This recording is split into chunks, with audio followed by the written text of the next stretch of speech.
ஊடக நண்பர்களுக்கு வணக்கம். இன்று கோவை அவனாசிலிங்கம் பல்கலைக்கழகத்தில் தடம் வாக்கத்தான் என்கின்ற சுற்றுப்புற சூழல் மற்றும் குறிப்பாக கார்பன் நியூட்ரல் கோயம்புத்தூர் அப்படிங்கிற இலக்கை நோக்கியான ஒரு நிகழ்ச்சியை ஏற்பாடு செய்திருந்தோம். கோவை மக்கள் சேவை மையமும் பல்கலைக்கழகமும் இணைந்து இந்த நிகழ்ச்சியை நடத்திட்டு இருக்கோம்.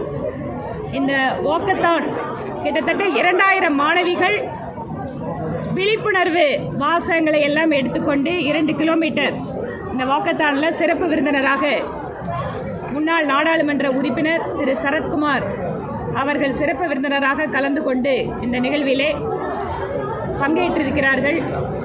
அதற்கு பின்பாக கார்பன் நியூட்ரல் கோயம்புத்தூருக்கு விர்ச்சுவல் ட்ரீ பிளான்டேஷன், நம்முடைய செல்போனை குறிப்பிட்ட நேரம் அதை அணைத்து வைப்பதால் நாம் வெளியிடக்கூடிய கார்பன் அளவை குறைத்து ஒரு மரம் வளர்த்துவதற்கு மரம் எவ்வளவு கார்பன் உட்கொள்ளுமோ அந்த அளவிற்கான நம்மளோட செல்போன் அளவை கார்பனுடைய அளவீடு செய்து விர்ச்சுவல் ட்ரீ பிளான்டேஷன் அப்படிங்கிற ஒரு நிகழ்வை இந்த யூனிவர்சிட்டியில் தான் நாங்கள் ஆரம்பித்தோம்.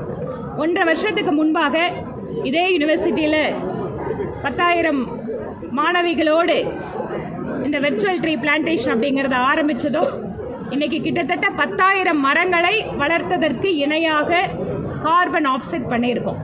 திரு பிரதீப் அவர்கள் தேன்சிட்டு அமைப்பினுடைய தலைவர் எங்களோடு இந்த பணியிலே மிக முக்கியமான ஒரு பங்களிப்பை கொடுத்து இந்த இயக்கமாகவே இதை நடத்தி கொண்டிருக்கிறோம். இன்று இந்த நிகழ்விலே 92,000 மாணவர்கள் ஆன்லைன் வாயிலாக இணைந்தார்கள்.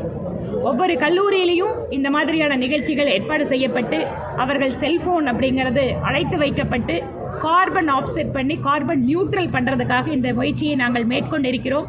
பிரதமர் நரேந்திர மோடி அவர்கள் இந்தியாவை வல்லரசு நாடாக்க வேண்டும், வளர்ந்த நாடாக்க வேண்டும் என்கின்ற முயற்சியிலே சுற்றுப்புற சூழல், உலக வெப்பமயமாதல் இவற்றிற்கெல்லாம் லைஃப் ஸ்டைல் சேஞ்சஸ், ஒவ்வொரு தனி மனிதனும் தன்னுடைய வாழ்க்கை முறையிலே மாற்றத்தை கொண்டு வர வேண்டும்னு விரும்புகிறார். அதனால தான் இன்றைக்கி அவர் பஞ்சாமிர்தம் அப்படிங்கிற ஒரு பெரிய ஒரு சொல்யூஷனை உலக நாடுகளுக்கே கொடுத்துட்ருக்காரு. அதிலுடைய ஒரு சிறு ஸ்டெப்பு தான் விர்ச்சுவல் ட்ரீ பிளான்டேஷன். இந்த நிகழ்விலே திரு சரத்குமார் அவர்கள் பங்கேற்பது எங்களுக்கெல்லாம் ரொம்ப மகிழ்ச்சி. கோவை மக்கள் சேவை மையம் என்கின்ற எங்களுடைய அமைப்பு பல்வேறு விதமான முயற்சிகளை எடுத்துக்கொண்டிருக்கிறோம். சானிடேஷனுக்காக, ஹெல்த்துக்காக, என்வாயன்மெண்ட்டுக்காக, அந்த மாதிரி எஜுகேஷனல் இன்ஸ்டிடியூஷன்ஸோடு இணைந்து நாங்கள் இந்த பணியை மேற்கொள்வது எங்களுக்கு மிகுந்த நிறைவை கொடுக்கிறது. இப்போது திரு சரத்குமார் அவர்கள் பேசுவார்.